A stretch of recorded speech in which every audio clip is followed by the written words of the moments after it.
He's talking about size versus significance. Right? In the mustard seed in ancient times, it wasn't the smallest of all seeds, but it was one of the smallest. And when they wanted to talk about something that was really, really small, they would use the example of the mustard seed. Right? It represented the smallest of all things.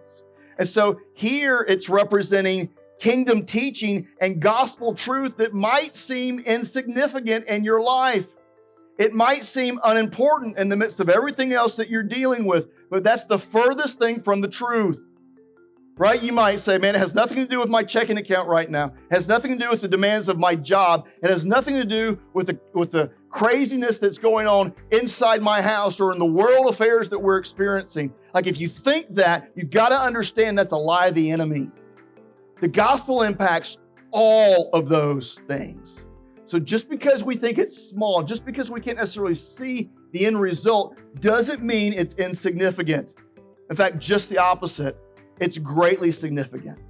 And so because of that, we've got to be busy about planting. It talks about as the mustard seed grows, it becomes this large, almost like tree. It's not a tree.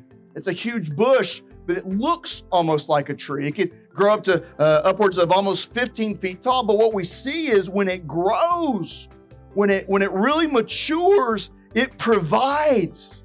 Right? It says produces large branches so that the birds of the sky can nest in its shade, right? Those large branches provide a home for those birds. That small seed, insignificant, we think, produces something that provides home, shade, nutrition for the community, right? That's around it. Humanity or the animal kingdom, it still works. And so this here's talking about the church. Right? The kingdom of God coming, people responding to the truth, right? The movement of Christ seems so small initially, but we've been studying the book of Acts, and we know, right, in just a few short decades, holy cow, right? It's expanding to the known world of the day. That's how the church is going to grow, and Jesus said this is going to happen this way.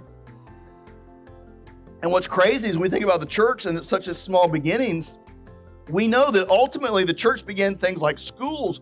We know the church created things like hospitals, right?